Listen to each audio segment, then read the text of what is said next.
Bapak dan Ibu sekalian yang berbahagia, alhamdulillah Allah telah memilih kita menjadi hamba pilihannya. Yang mudah-mudahan istiqomah kita dijadikan oleh Allah menjadi orang baik sampai Allah memanggil kita nanti. Karena tidak lama lagi kita sudah akan masing-masing di antara kita akan memenuhi panggilan Allah, tinggal giliran mana yang dulu, ya, mana yang akhir. Bukan berarti yang dulu itu lebih baik atau lebih buruk, tidak. Ya, semua itu sudah ada catatannya di sisi Allah. Nah, hari ini kita akan membaca tentang adab-adab, ya, tata tertib, ya, untuk bangun malam atau sholat tahajud.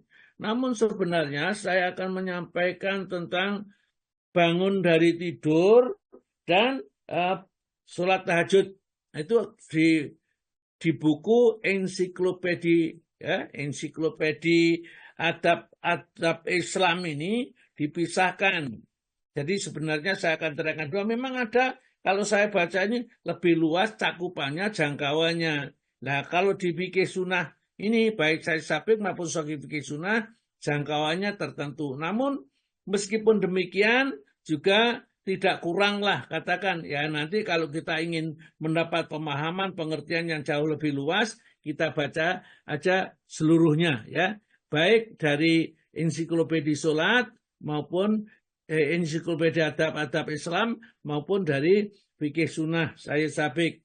Karena hari ini mungkin Pak Istiqom belum punya bukunya, ya, jadi Pak Istiqom itu baca aja nanti fikih sunnah saya sabik aja jilid yang kedua halaman 59, ya, yaitu beberapa tata tertibnya, ya, yaitu itu tentang bangun malam, ya, nanti kita baca. Baiklah, namun sebelum itu kita baca Al-Quran dulu yang akan dibacakan oleh Bu Ida tadi. Suratnya adalah surat Al-Baqarah, surat Al-Baqarah ayat 28 dan sampai 32. Monggo dibaca dulu, monggo Bu. Assalamualaikum warahmatullahi wabarakatuh. Waalaikumsalam warahmatullahi wabarakatuh. A'udzu billahi minasy syaithanir rajim. Kaifa takfuruna billahi wa kuntum amwatan fa ahyakum Summa yumitukum, summa yuhyikum, summa ilaihi turja'un. Huwallazi khalaqa lakum ma fil ardi jami'an summa istawa ila sama' ثم استوى إلى السماء فسواهن سبع سماوات وهو بكل شيء عليم وَإِذْ قَالَ رَبُّكَ لِلْمَلَائِكَةِ إِنِّي جَاعِلٌ فِي الْأَرْضِ خَلِيفَةً قَالُوا أَتَجْعَلُ فِيهَا مَن يُفْسِدُ فِيهَا وَيَسْفِكُ الدِّمَاءَ وَنَحْنُ نُسَبِّحُ بِحَمْدِكَ وَنُقَدِّسُ لَكَ قَالَ إِنِّي أَعْلَمُ مَا لَا تَعْلَمُونَ وَعَلَّمَ آدَمَ الْأَسْمَاءَ كُلَّهَا ثُمَّ عَرَضَهُمْ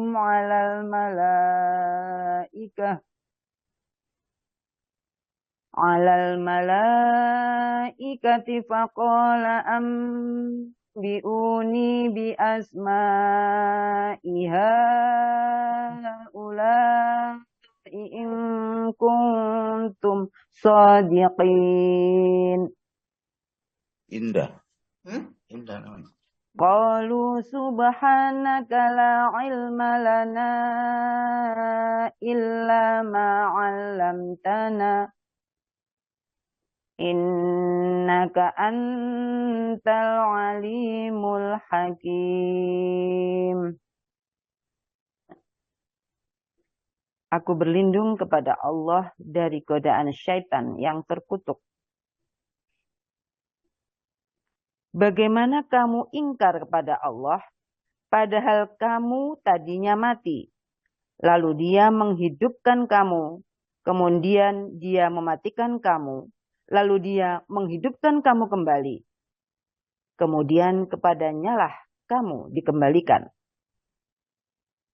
Dialah Allah yang menciptakan segala apa yang ada di bumi untukmu. Kemudian Dia menuju ke langit. Lalu Dia menyempurnakannya menjadi 7 langit. Dan Dia Maha mengetahui segala sesuatu.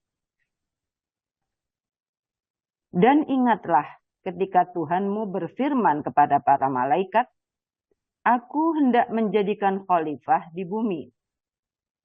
Mereka berkata, apakah engkau hendak menjadikan orang yang merusak dan menumpahkan darah di sana?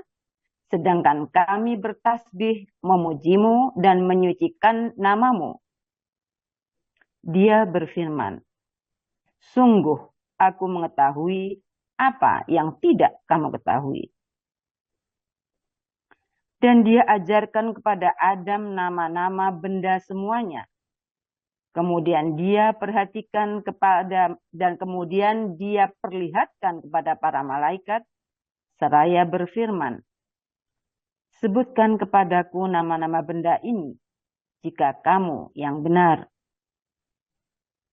Mereka menjawab, Maha suci Engkau, tidak ada yang kami ketahui selain apa yang telah Engkau ajarkan kepada kami. Sungguh Engkaulah yang Maha mengetahui, Maha bijaksana. Maha benar Allah dengan segala firman-Nya, Allah Maha Agung. Wassalamualaikum warahmatullahi wabarakatuh. Waalaikumsalam warahmatullahi wabarakatuh. Luar biasa Bu Ida, enak sekali kalau baca. Ya memang guru, jadi kalau ngajar itu bacanya enak gitu ya. Jadi sayang saya tidak bisa jadi muridnya, seandainya saya masih boleh ya jadi muridnya, seneng membaca guru yang suaranya enak ya seperti itu. Nah, bacanya memang enak ya, karena apa? Tertib itu tartil bacaannya. Ya misalnya pakai kaidah itu. Baiklah. Alhamdulillah, mudah-mudahan nanti tetap ditindaklanjuti dengan pemahaman yang lebih dalam, pemahaman Al-Quran. Sudah satu pintu terbuka untuk Bu Ida ini membacanya sudah bagus ya. Tinggal kita pintu kedua dibuka, yaitu tentang pemahaman. Pintu kedua dibuka lagi tentang pengamalan ya. Pintu keempat adalah tentang menyebarkan pemahaman Al-Quran yang benar kepada yang lain ya. Ini jadi kalau sudah semua itu sudah sempurnalah kita, amanah Al-Quran yang diberikan oleh Allah kepada kita itu kita sudah tunaikan. Nah, baiklah, kelompok ayat-ayat ini menjelaskan kepada orang-orang kafir itu kok mengherankan sekali sih ya. Mereka itu sadar dirinya asalnya tidak ada. Yang tidak ada berarti mati. Dulu asalnya air mani, nutfah, ya, itu saja itu mati, ditumpahkan, ya, kepada rahim seorang wanita, kemudian jadi darah, jadi mudghah, jadi segumpal daging, dan seterusnya akhirnya jadi bayi. Itu kan masa nggak menyadari, itu masa kejadian begitu saja, bukan tidak berarti ada yang menjadikan. Bu mikir gitu loh ya. Kaifa takfuruna. Kenapa kalian itu bisa kafir? Ya, bilahi kepada Allah wa kuntum amwatan, pada asalnya kamu itu mati. Fa'ayakum, maka setelah kamu mati dihidupkan oleh Allah Ta'ala. Lahir di bumi itu ya hidup, asalnya mati. Kemudian dihidupkan di dalam rahim ibu, kemudian lahir ke dunia. Suma ya, fa'ayakum summa yumitukum, kemudian masanya hadis mati lagi ya. Tsumma yuhyikum, kemudian dihidupkan lagi.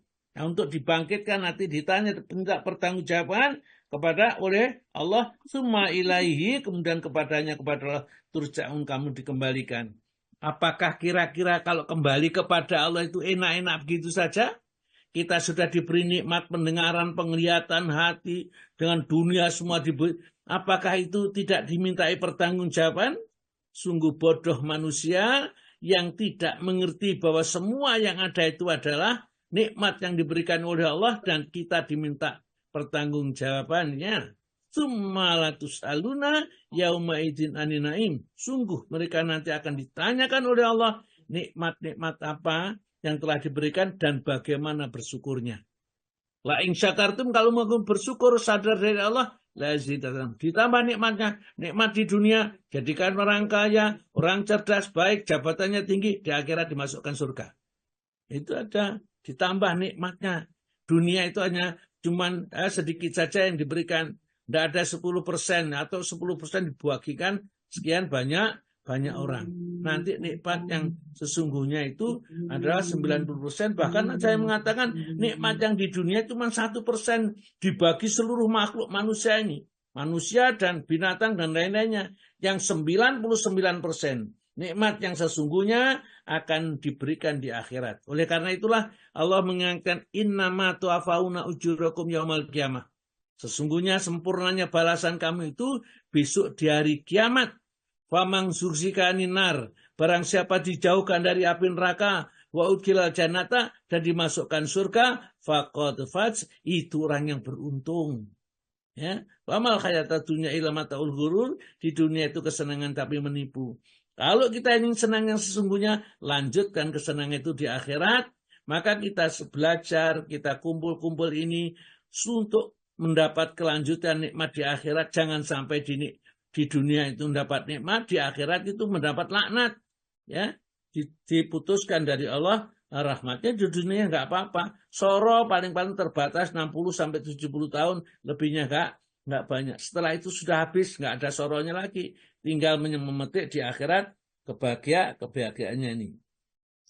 Jadi kaifa takfuruna, bagaimana kau bisa ingkar billahi kepada Allah wa kuntum amwatan, padahal kalian itu asalnya mati, fa ahyakum, kemudian dihidupkan oleh Allah, tsumma yumitukum, kemudian setelah hidup dimatikan oleh Allah Ta'ala, tsumma yuhyikum, setelah dimasukkan dalam kubur, mati, besok di hari kiamat dibangkitkan, tsumma ilaina turja'un, ilahi turja'un, kemudian kepadanya lah akan dikembalikan besok, ya.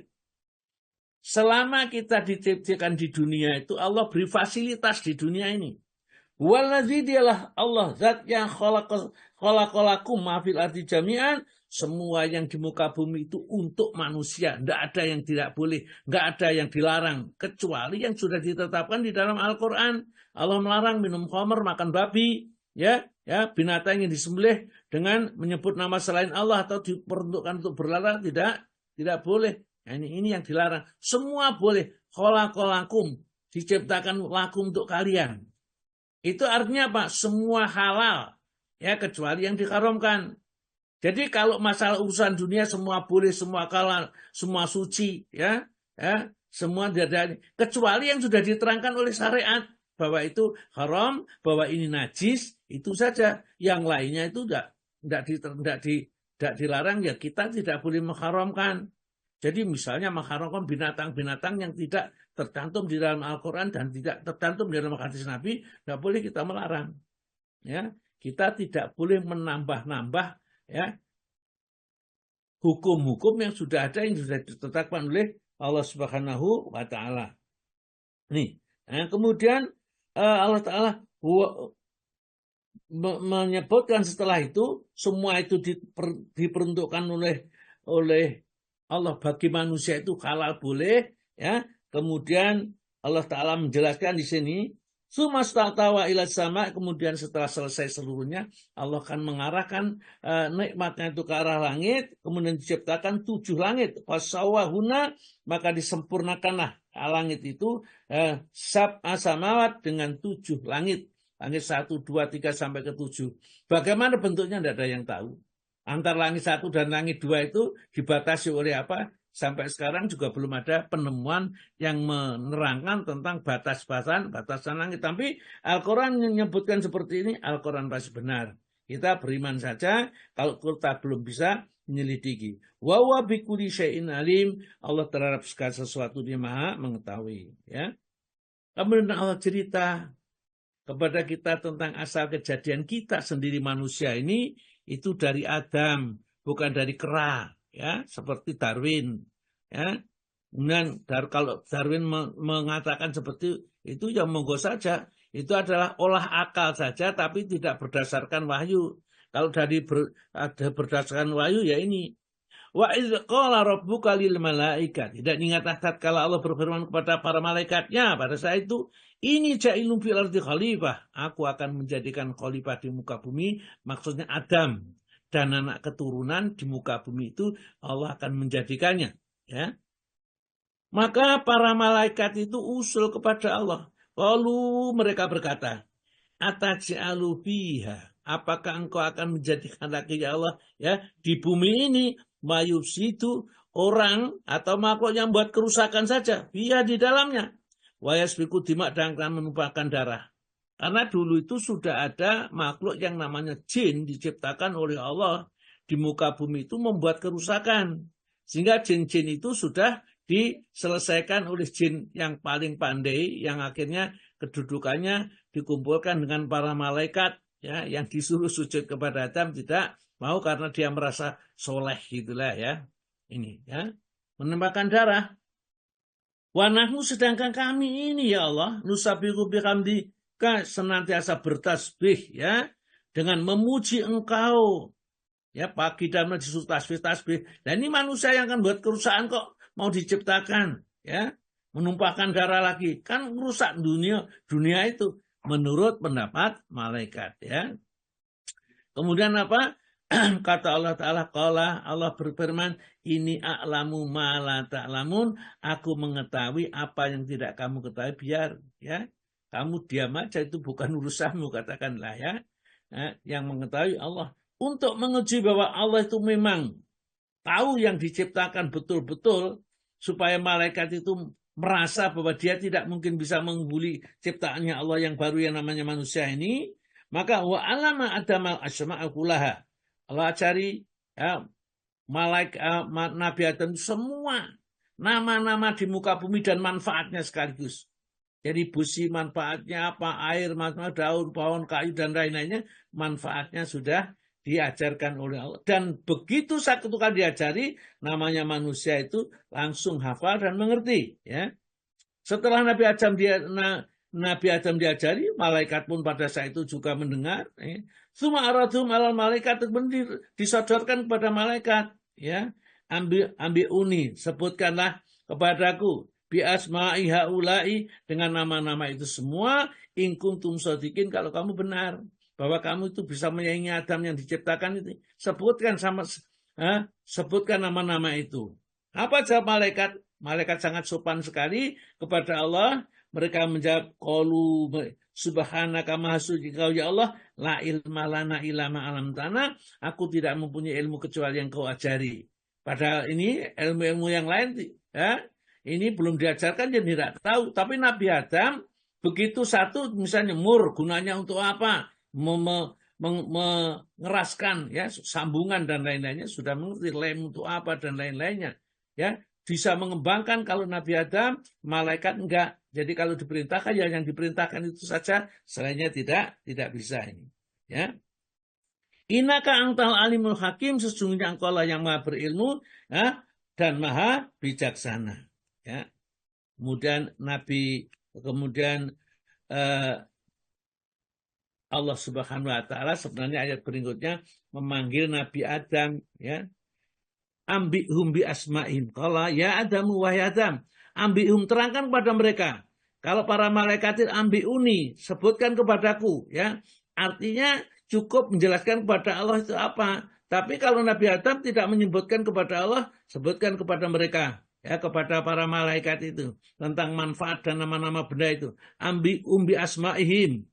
Falamma amba'ahum, tatkala mereka menyebutkan nama-nama dan guna semua benda itu, Qala, kemudian Allah Ta'ala baru mengklaimnya. Qala alam akulakum. Ini a'lamu ghaibas samawati wal ard.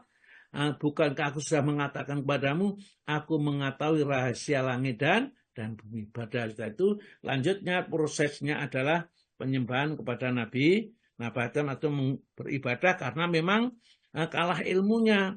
Itu juga di ayat-ayat itu menunjukkan orang berilmu dibandingkan dengan ahli ibadah. Malaikat ahli ibadah, Nabi Adam berilmu, masih tinggi kedudukan di sisi Allah orang yang berilmu. Maka dari itu para malaikat disuruh sujud itu menghormat kepada Nabi Adam. Ya, mereka berhormat semua karena mereka merasa bahwa perintah Allah. Di samping itu mereka kalah ilmunya memang dengan manusia. Ya, maka dari itu sehebat-hebat apapun kalau mereka itu tidak punya ilmu, lebih-lebih ilmu agama tidak punya, ya nilainya kecil ya di hadapan Allah sangat rendah sekali. Ya, mereka yang punya kedudukan tinggi adalah mereka yang punya ilmu agamanya. Yang baik ya. Ya. Tanda-tanda Allah itu ingin menjadikan hambanya itu seorang yang baik, yang dicintai oleh Allah, mereka yufaqihu biddin, maka mereka difaqihkan, difahamkan di dalam agama. Jadi kalau kita semakin agamanya faham, kita semakin tinggi kedudukan di sisi Allah, tentunya agama, ilmu agama yang diamalkan, bukan sekedar diketahui untuk ceramah, ya bukan, tapi yang diamalkan ya di dalam kehidupannya. Baik, saya kira sampai di sini kita lanjutkan kepada fikih sunnah saya sabik ya. Pak Stikom yang bacakan karena Pak Tomo ada izin tidak bisa baca ini ya. Iya, Ustaz. Jadi karena begitu luar biasanya dari keutamaan sholat tahajud atau sholat malam ini, Qiyamul Lail ini, maka untuk mendapatkan kesempurnaan fadilah atau keutamaan kemuliaan orang sholat malam ini di dalam fikih sunnah itu diceritakan atau disampaikan tentang adab-adabnya ya. Ada satu hadis yang kita sebelumnya itu karena Rasulullah mengingatkan kepada kita, alaikum biqiyamil lail, hendaklah kamu senantiasa menjaga sholat malammu, fa innahu da'bus sholihinnya, karena itu adalah tradisinya orang soleh, karena yang jadi orang soleh artinya sholatlah malam ya. Min qablikum wa maqrabatul lakum ila rabbikum, sarana mendekatkan diri kepada Allah, wa faratuli sayiat, dan dapat menghapuskan dosa-dosa, wa manhatun alil insi, dan mencegah perbuatan dosa ya atau kesalahan, wa matrodatul lidayanil jasad, dan juga menghalau penyakit-penyakit dari badan orang yang senantiasa istiqomah sholat malam. Sakit ya sakit, tapi tidak sampai ya nggak karu-karuan gitu insya Allah. Karena para sahabat itu hampir semuanya juga ya tidak mengalami hal-hal yang buruk ya, karena mereka sholat malam itu hampir semua sahabat itu tidak ada yang tidak mengerjakan sholat malam. Baik, beberapa tata tertibnya monggo dibaca alon-alon aja. Kapan-kapan nanti kalau Pak Stikom sudah dapat bukunya, kita akan baca ya tentang adab-adab ya bangun malam, ya bangun tidur atau bangun tidur di malam hari, sekaligus nanti disambung ya adab-adab Qiyamul Lail untuk sholat malam menurut ya, ini ensiklopedia adab Islam ini. Ini ada saya punya 2 buku, ya, 2 jilid. Ini kalau yang mau membeli silakan ya, membeli. Harganya tidak tahu berapa Pak Istiqom harganya? Harganya kalau 195 Ustaz. Ya, ya. 200 Ustaz, hampir 200 itu harganya. Ya, ya wis. Ini kangge satu WE dan nanti bisa diwariskan kepada anak cucu. Tidak akan rugi. Ya. Orang yang membeli buku itu tidak akan rugi. Ini dibocor, tapi kalau nggak seneng bocor, saya pesan jangan membeli kalau tidak seneng bocor. Ya. Kenapa? Ya nanti kan enak, iman kan mubadir ini saja. Kecuali kalau membelikan orang lain boleh ya. Dibelikan orang lain supaya dibaca, tolong. Jadi misalnya saya dibelikan buku Ya, buku apa yang bagus gitu. Ini tolong Ustadz saya beli buku bagus, saya nggak sempat baca. Nih tolong dibaca nanti terangkan. Kasihkan nanti kirimkan, saya akan terangkan. Ya, di dalam pertemuan-pertemuan yang bagus-bagus itu ya, nanti saya sampaikan. Ya, karena saya tidak mengerti judulnya semua buku ya. Saya sudah punya buku, tapi judulnya mungkin ada yang saya belum punya. Boleh ya. Kalau ingin diterangkan apa juga boleh. Ini buku-buku banyak ini. Ada Adabul Mufrad, juga ada Syarah Riyadhus Shalihin, yang 4 jilid itu ada, yang 5 jilid juga ada, 2 jenis Syarah Riyadhus Shalihin. Ya kalau nggak dibaca ya terus itu. Kalau dibaca nanti manfaatnya banyak. Monggo ya. Sekarang Pak Istiqom dibaca. Ya Ustaz. Bismillahirrahmanirrahim. Beberapa tata tertib sholat tengah malam atau qiyamul lail. Seseorang yang hendak melakukan sholat malam itu disunatkan. 1.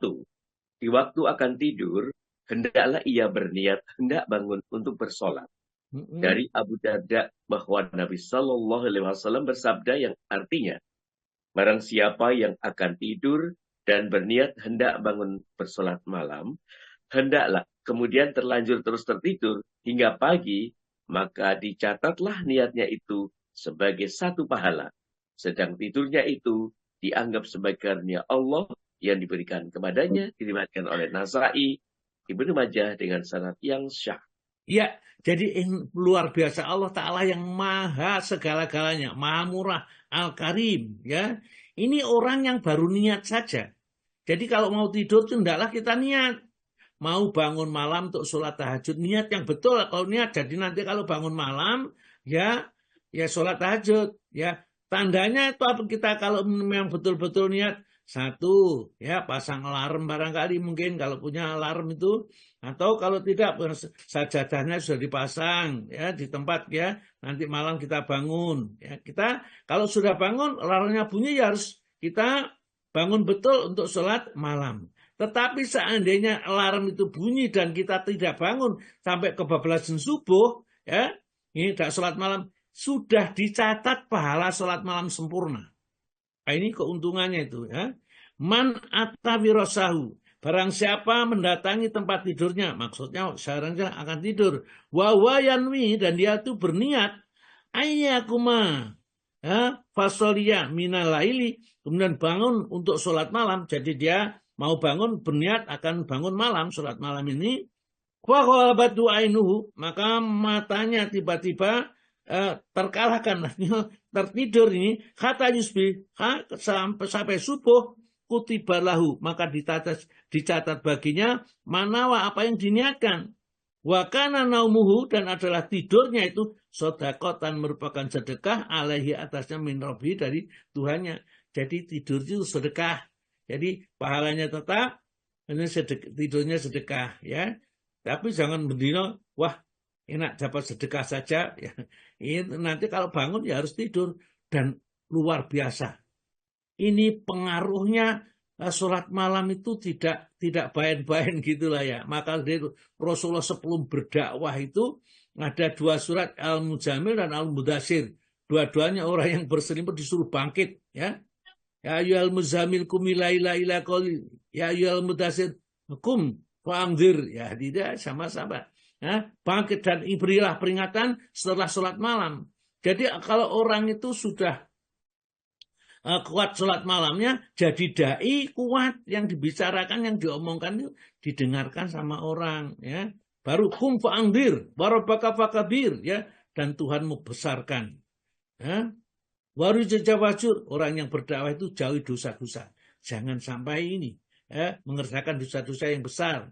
Wala tamnun taktasir, janganlah kamu kalau memberi sesuatu ingin mengharapkan kembalian yang banyak. Ikhlaskan semua itu karena Allah Subhanahu wa taala. Jadi ini langkah yang pertama. Yang kedua, monggo Pak.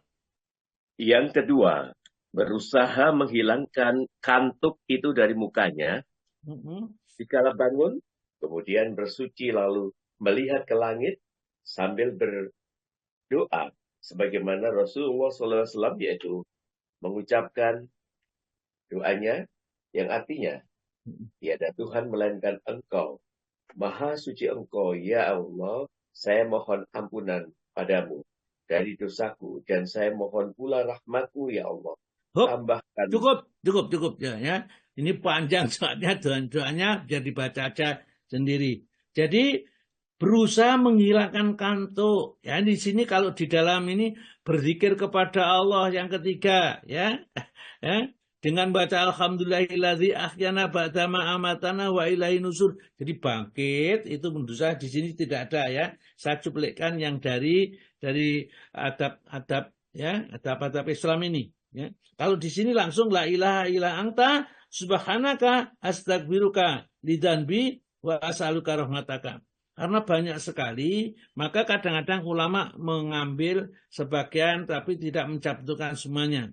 Jadi kalau ini saya gabungkan saja satu ini, ya, la ilaha illa anta, begitu bangun setelah baca alhamdulillahilladzi ahyana ba'da ma amatana wa ilaihi nusur, segala puji bagi Allah yang telah menghidupkan kami setelah mematikan kami, dan kepadanya lah kami akan dikumpulkan nanti di hari akhirat.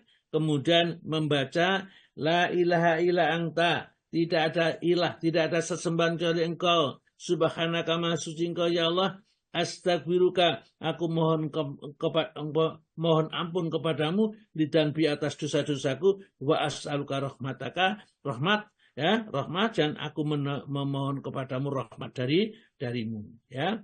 Baru ini Allahumma zidni ilman. Ini masih bangun tidur ini. Allahumma zidni ilman, ya, tambahkan kepadamu ya Allah ilmu. Wala tuzigh qalbi, jangan palingkan hati kami ba'da idh hadaitani, setelah engkau memberi petunjuk kepadaku. Wa beri, dan berilah kami miladzunka, dari sisimu, rahmatan rahmat, innaka antal wahab, sesungguhnya engkau maha pemberi. Kalau di sini di buku fikih sunnah ini alhamdulillah akhirnya ditaruh di belakang. Kalau di buku adab-adab Islam ini ditaruh di depan. Jadi tidak ada masalah, boleh taruh di depan, boleh taruh di belakang. Kemudian membaca ini, kalau di sini ada satu doa atau zikir yang dibaca, barang siapa yang bangun tidur membaca zikir ini, maka diampuni dosa-dosanya, ya. Kemudian kalau dia berdoa kepada Allah, doanya diterima oleh Allah. Apa zikir yang dibaca itu terhadap tidur di sini adalah, ya, la ilaha illallah wahdahu la syarikalah, lahul mulku wal hamdu wa huwa ala kulli syai'in qadir. Subhanallah walhamdulillah wala ilaha illallah Allahu akbar wala haula wala quwata illa billah, ya. Ada yang illa billahil aliyil azim, Allahumma gfirli, ya, ini. Maka tatkala membaca doa itu, maka diampuni dosanya. Jadi doanya gampang. La ilaha illallah wahdahu la syarikalah, lahul mulku wal hamdu wa huwa ala kulli syai'in qadir, ya. Subhanallah walhamdulillah wa la ilaha illallah wallahu akbar wa la haula wa la quwata illa billah, Allahumma gfirli. Allah, atau la ilaha wala haula wala quwata illa billahil aliyil azim, Allahumma gfirli. Maka begitu bangun membaca itu diampuni sudah dosanya.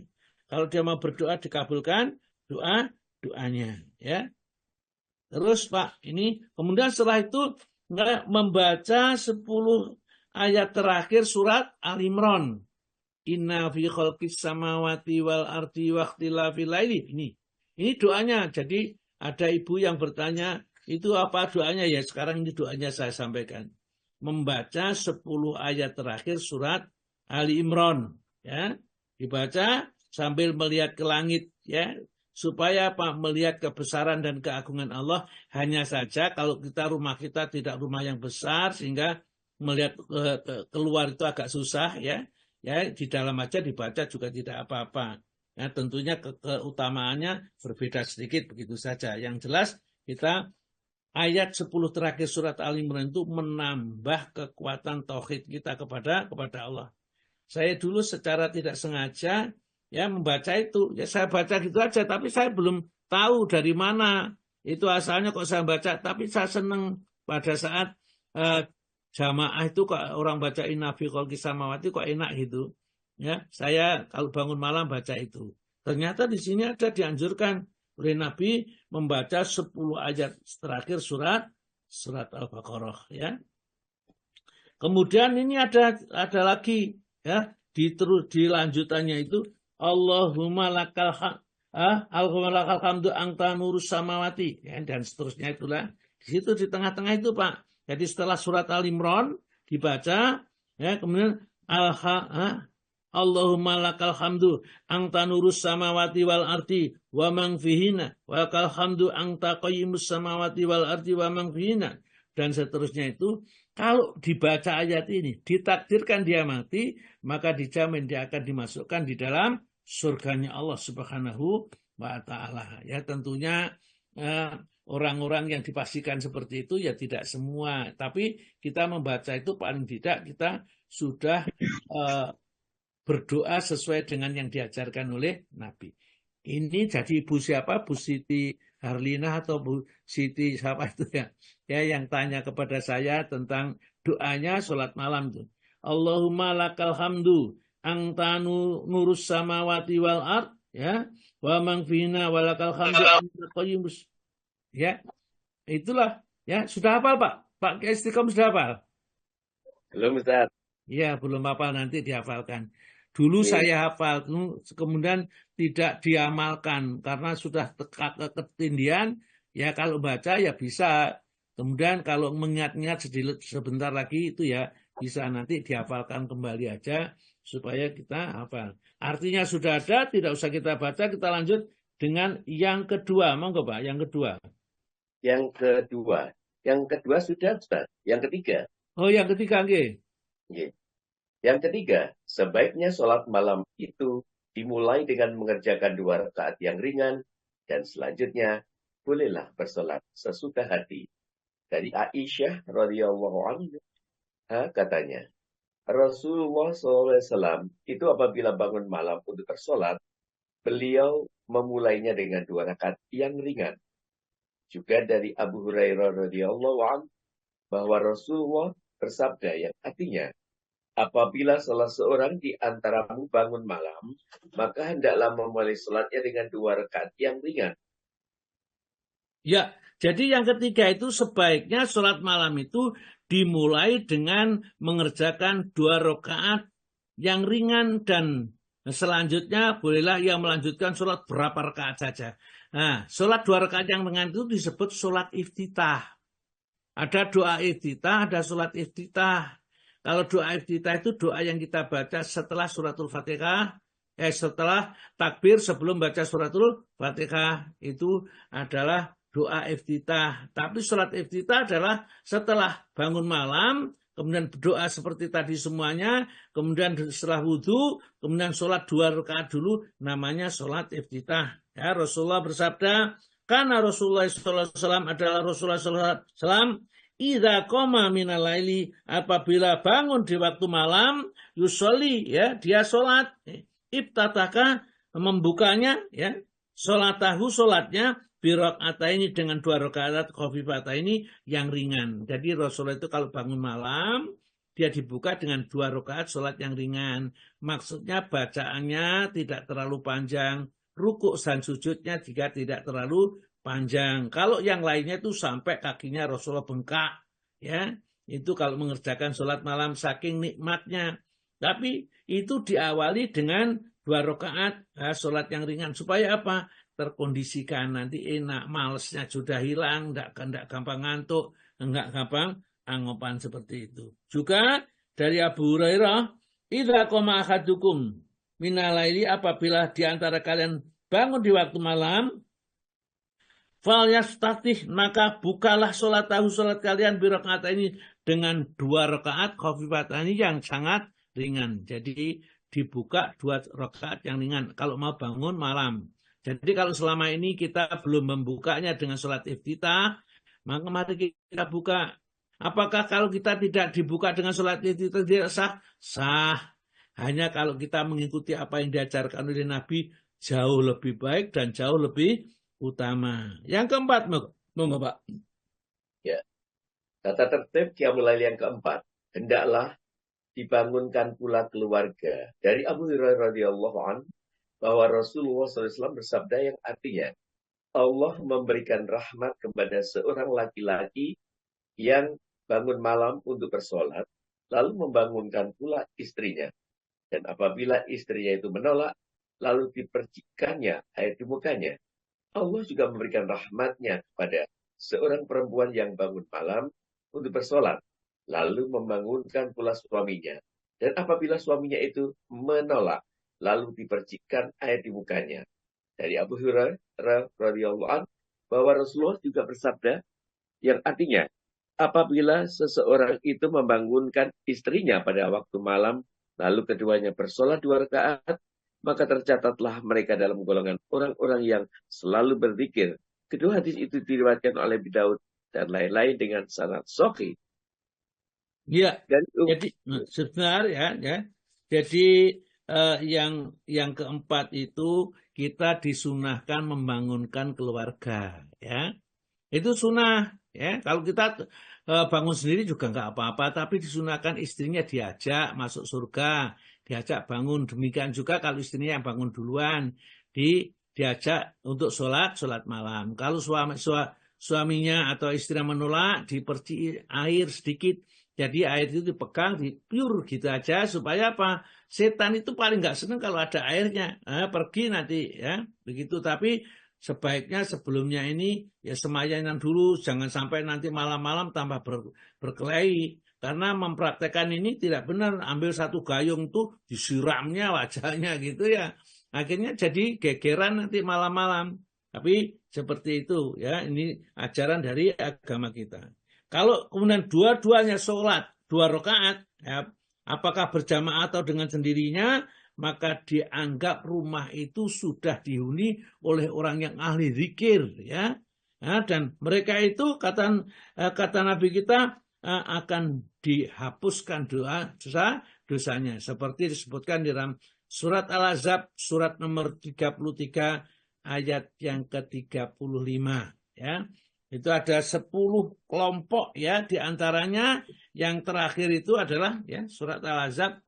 Monggo Pak Stikom mungkin atau dibantu yang lain membacanya supaya Pak Stikom tidak ayat capek. 35 Ustaz. Nggih. Sesungguhnya laki-laki dan perempuan yang muslim, laki-laki perempuan yang mukmin, laki-laki dan perempuan yang tetap dalam ketaatannya, laki-laki dan perempuan yang benar, laki-laki dan perempuan yang sabar, laki-laki dan perempuan yang khusyuk, laki-laki dan perempuan yang bersedekah, laki-laki dan perempuan yang berpuasa, laki-laki dan perempuan yang memelihara kehormatannya, dan laki-laki serta perempuan yang banyak menyebut nama Allah. Allah telah menyediakan untuk mereka ampunan dan pahala yang besar. Iya, yakni surga. Ini tanya yang disebutkan di sini adalah yang terakhir saja.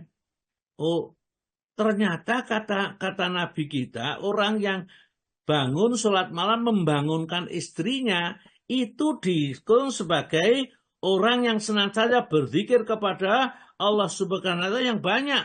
Maka kata Allah Ta'ala, ini a'addallahu lahum, maka Allah akan menjanjikan, menyediakan kepada mereka itu magfiratan, ampunan, wa ajran azima, dan pahala yang besar, ya di surga. Jadi orang yang membangunkan istrinya tadi, ya dia sendiri bangun, istrinya dibangunkan, atau istrinya bangun, suaminya dibangunkan, diampuni dosanya dan diberikan ganjaran yang sangat besar sekali bagi mereka berdua kalau mereka itu mau sholat, ya sholat berdua itu, ya sholat 2 rakaat, ya 2 rakaat saja, apalagi kalau sampai sholat 11 rakaat atau 13 rakaat. Jadi orang yang sholat malam itu dianggap orang yang zikir ya kepada Allah Subhanahu wa Ta'ala. Lanjut, Pak.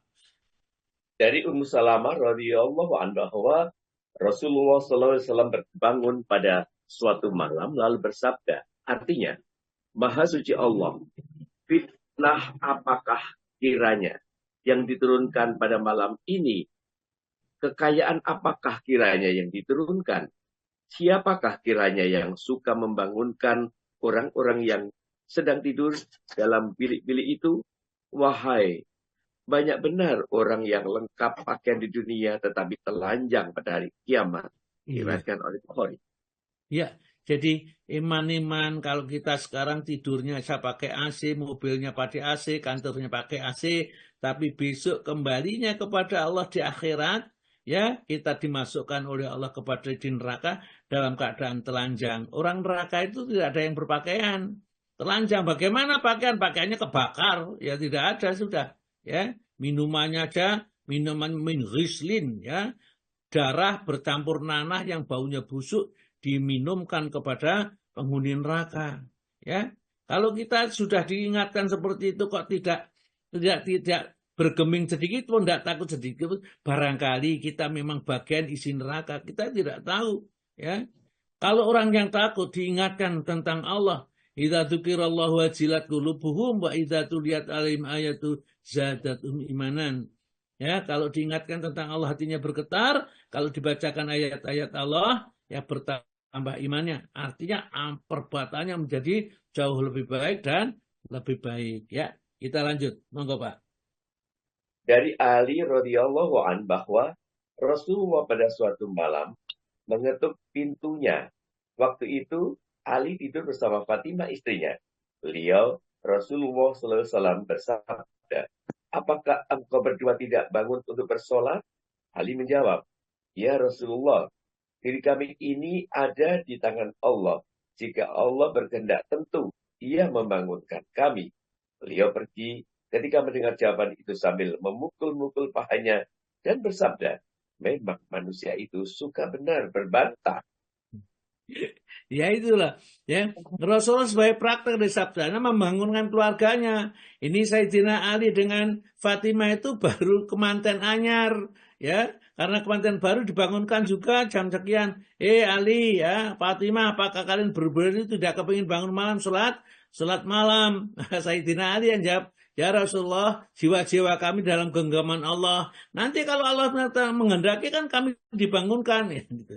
Ya, jadi kalau diingatkan itu suka bantah. Maka Nabi kita mengatakan membaca ayat wa kanal insanu ya aksaru sayin jadala, manusia itu banyak sekali bantahannya. Kalau yang lain itu seperti matahari diperintahkan manut, bulan diperintahkan, ya gunung diperintahkan, air laut diperintahkan. Tidak ada bantahannya, manusia saja lah diperintah oleh Allah Ta'ala itu bantah, disuruh sholat malam dia bantah. Ya, seperti itu, tapi tidak ngamuk ya Nabi kita. Nah, memang ya mungkin kemanten anyar, mungkin memaklumi lah, kita tidak tahu itu seperti. Berikut Pak, satu lagi. Baik, tata tertib qiyamul yang kelima, hendaklah menghentikan sholat dulu dan kembali tidur bila terasa sangat mengantuk sampai hilang kantuknya.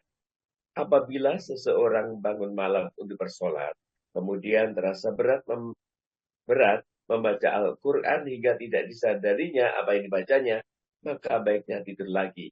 Ya, itu yang penting. Jadi kalau bangun malam kok wabot macamnya ya kuliah ayyuhal kafir muter ya. Tabatnya ada tabat, jada bila tabat, ya tabat.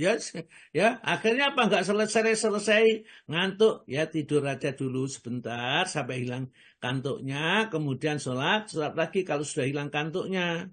Waduh, nanti kalau tidur sedikit ya kebablasan habis ya. Ya raup aja lah, wudhu lagi barangkali itu supaya hilang kantuknya. Karena kalau sholat dalam keadaan kantuk ini barangkali kita berdoa kepada Allah minta kebaikan, tapi sebaliknya kita melaknat diri kita, ya begitu. Terus Pak. Anas berkata, pada suatu malam Rasulullah SAW masuk ke dalam masjid.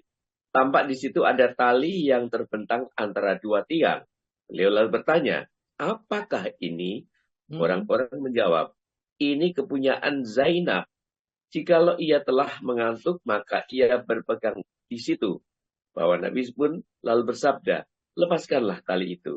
Seseorang itu hendaklah bersolat selagi ia segar.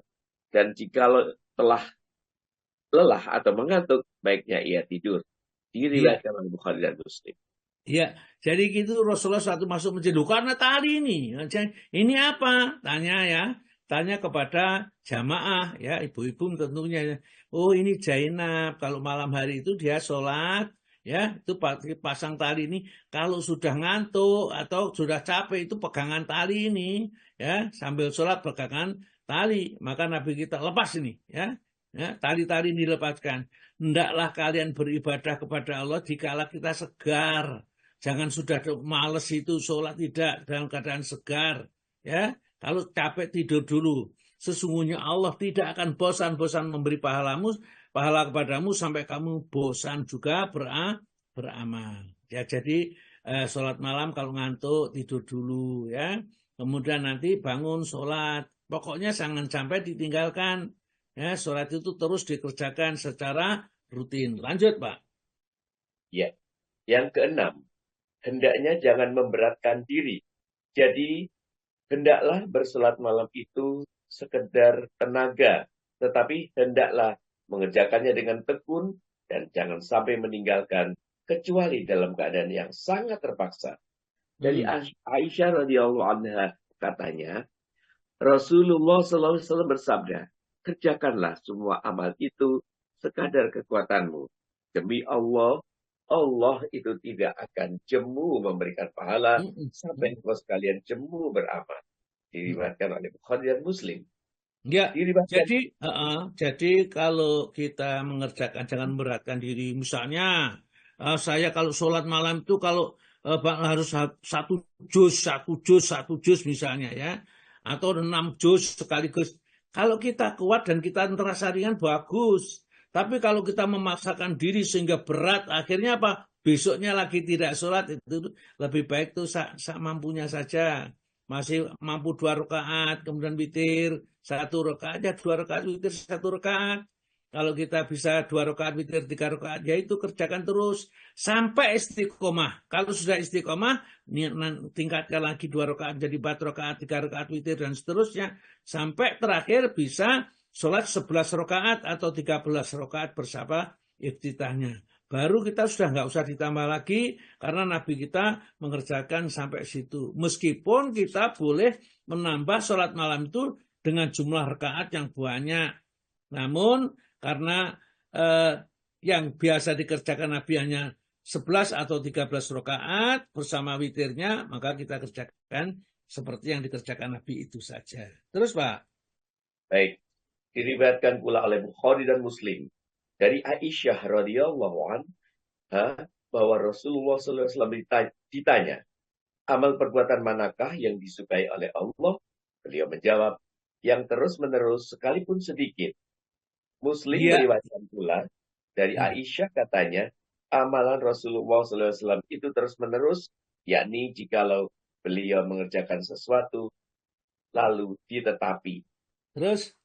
Dari Abdullah bin Umar radhiyallahu anhu katanya Rasulullah SAW bersabda yang artinya, wahai Abdullah, janganlah engkau meniru kelakuan si Anu itu. Dahulu ia gemar bangun sholat malam, tetapi kini ditinggalkannya. Sudah, ya, sementara sedikit-sedikit ya, saya sampaikan dulu ya. Bukhari Muslim meriwayatkan dari Aisyah, itu istri Nabi, bahwa Rasulullah pernah ditanya, ayul amali ahabbu ilallah. Ya Rasulullah, amal apa yang paling dicintai oleh Allah ya Rasulullah? Ya, kalau maka Nabi menjawab, adwamuha, yang kontinu, yang terus-menerus, wa ingkola, meskipun sedikit, wa ingkola, meskipun sedikit. Jadi tidak banyak. Dan misalnya sholat malam itu hanya 2 rakaat, kemudian witir 1 rakaat. Tapi terus-menerus lebih baik daripada sholat kita 13 rakaat, setelah itu seminggu tidak sholat. Ya. Jadi yang diutamakan istiqomahnya dulu. Nanti kalau istiqomah kan diberi kekuatan sama Allah Ta'ala, kita kemudian menambah sedikit demi sedikit dan tetap istiqomah. Nah, karena amalu Rasulullah SAW, ya, ini Aisyah cerita nih, adalah amal Rasulullah SAW ini adwamua ya. Ini sangat istiqomah ya. Wa kana idza amila, ada apabila dia beramal amalan suatu amalan asbataha, dia tetapi. Jadi misalnya kalau misalnya puasa sekali ini terus puasa. Terus kalau kita sholat baca Al-Quran 1 lembar, ya 1 lembar setiap 5 waktu, misalnya 1 lembar. Kalau menghafalkan 1 ayat, misalnya kalau kita lah ya, Kalau Rasulullah tidak usah menghafalkan karena dijamin oleh Allah hafalannya. Begitu disampaikan, hafal Nabi kita ini. Kalau kita misalnya ya bisa setengah ayat ya setengah ayat, satu ayat ya satu ayat. Apalagi kalau bisa banyak, asalkan istiqomah. Terus Pak. Yang Abdullah, kelakuan menerusi ini si itu belum diterangkan. Oh ya, jadi ya, jadi ada yang baca Abdullah bin Umar itu putranya Ibnu Khattab ini, ya dia Rasulullah bersabda kepadanya, ya Abdullah, wahai Abdullah bin Umar itu, ya, latakun jangan kalian menjadi misla fulan seperti fulan. Jadi di sini tidak mau ghibah seperti siapa itu disebutkan namanya seperti fulan gitu aja. Nama si Anu kalau kita namanya seperti mana? Karena yakumul laili adalah dia biasa sholat malam. Fatarokah kemudian sholat malam ditinggalkan. Kiamahu sholatnya itu. Jadi sholat malam biar sholat malam kemudian ditinggalkan. Maka jangan seperti itu. Ya, kadang nanti disebutkan juga ya Abdullah itu orang yang paling baik ya. Seandainya dia mau bangun di waktu malam, begitu mendengar sabda Nabi seperti itu, maka dia berusaha setiap malam itu tidurnya sedikit sekali. Hampir setiap malam itu mereka bangun terus tidak tidur di malam hari. Maka lanjutnya Pak dibaca. Juga diriwayatkan oleh Bukhari dan Muslim dari Ibnu Mas'ud katanya, diceritakan kepada Nabi SAW bahwa ada seseorang yang tertidur sampai pagi, maka beliau pun bersabda, orang itu telah dikencingi setan di telinganya. Iya. Keduanya juga meriwayatkan dari Salim bin Abdullah bin Umar dari ayahnya bahwa Nabi SAW bersabda yang pada ayahnya, sebaik-baik orang adalah Abdullah.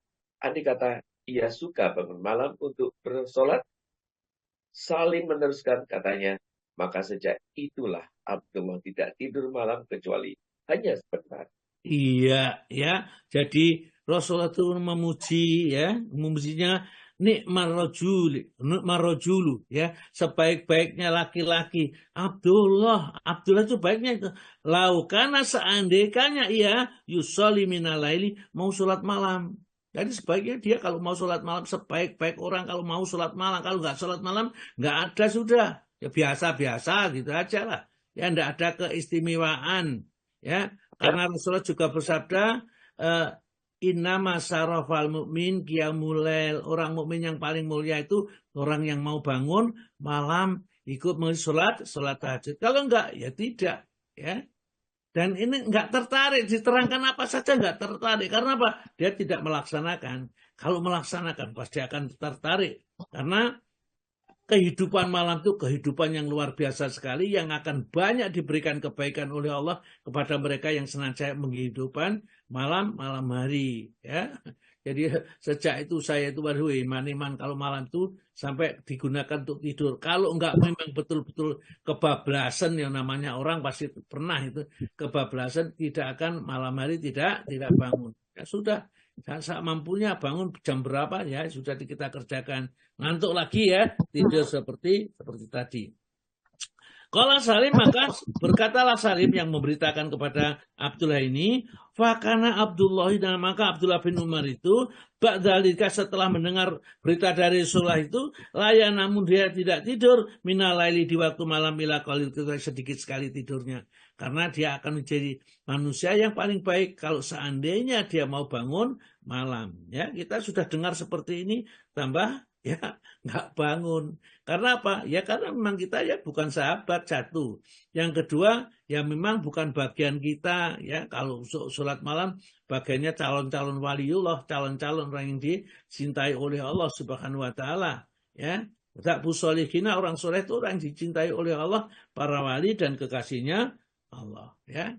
Masih sedikit 5 menit lagi waktunya moga Pak. Oke. Waktunya, yang ketiga yaitu waktunya sholat qiyamul lail. Sholat malam itu dapat dikerjakan di permulaan, di pertengahan, atau di penghabisan malam. Asalkan sesudah menunaikan sholat isya. Di dalam menguraikan sifat sholat Rasulullah SAW, Anas berkata yang artinya, kapan saja kita ingin melihat Nabi SAW bersolat malam, di saat itu pasti kita dapat melihatnya. Dan kapan saja kita ingin melihat itunya Nabi SAW, di saat itu pula kita dapat melihatnya. Beliau berpuasa terus dilakukannya sampai kita akan mengira bahwa beliau tidak pernah berbuka. Tetapi kalau sudah berbuka, sampai-sampai kita akan berkata bahwa beliau tidak pernah berpuasa. Diriwayatkan oleh Bukhari dan An-Nasai. Ya, jadi karena apa? Karena ikhlas karena Allah. Jadi amal yang dikerjakan karena Allah itu tidak melihat siapa-siapa, tidak sungkan kepada siapa. Ya sudah. Kalau mau kerjakan dikerjakan, ya.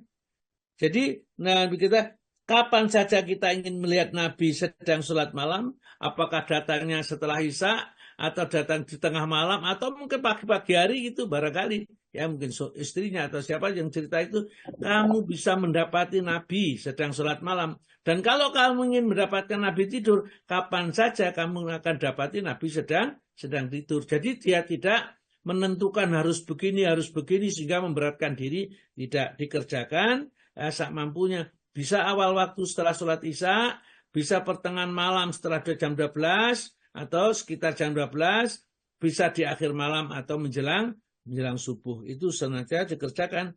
Demikian juga kalau puasa. Sedang puasa terus puasa. Senin Kemis, tidak ditinggalkan. Tapi kalau kadang-kadang meninggalkan, ya sudah ditinggalkan. Jadi tidak ada yang mengharuskan dirinya harus begini. Dikerjakan sekedar sak mampunya. Terus Pak. Hafid berkata bahwa tahajud Rasulullah Sallallahu Alaihi Wasallam tidak ada ketentuan waktunya, hanyalah semata-mata di mana ada kelapangan. Iya, ya, itulah hal-hal yang ya masih ada sedikit waktunya Pak. Ya, waktu yang paling utama. Waktu yang paling utama. Sebaik-baik waktu untuk melakukan sholat malam itu ialah sepertiga malam yang terakhir. Satu, dari Abu Hurairah radhiyallahu anhu, bahwa Rasulullah SAW bersabda yang artinya, Tuhan kita Azza wa Jalla tiap malam turun ke langit dunia pada sepertiga malam yang terakhir. Pada saat itu Allah berfirman, barang siapa yang berdoa kepadaku, pasti kukabulkan. Barang siapa yang memohon kepadaku, pasti kuberi. Dan barang siapa yang meminta ampun kepadaku, pasti kuampuni. Diriwayatkan oleh jamaah. Terus?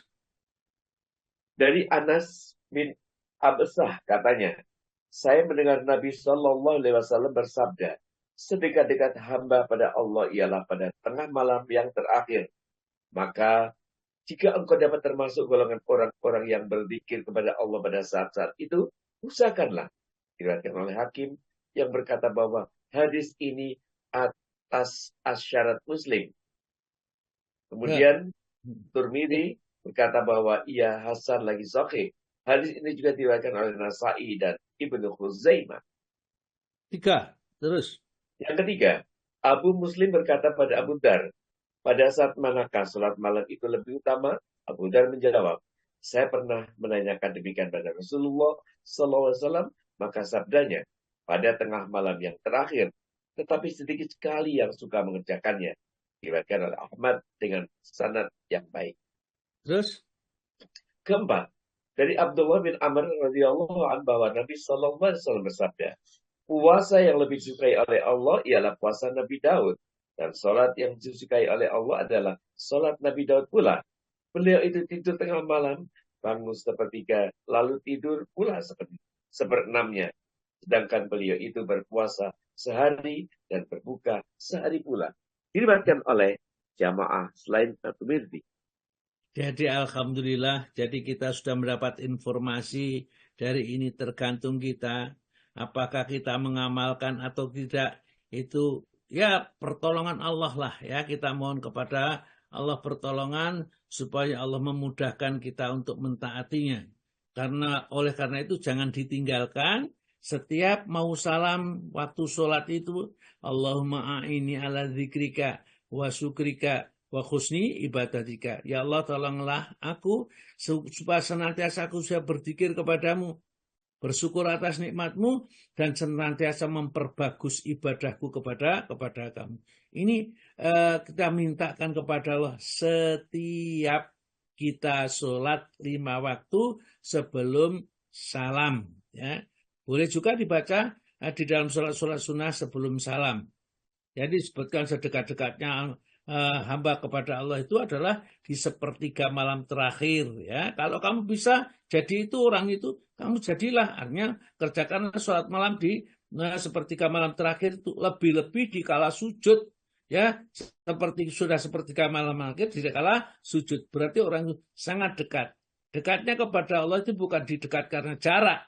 Ya, karena kalau jarak, Allah Ta'ala berfirman, nahnu aqrubu ilaihi min hablil warid, aku lebih dekat kepada mereka dari urat lehernya. Ya, wa idza sa'alaka ibadi anni fa ini qarib, kalau hambaku bertanya kepadaku, aku itu dekat.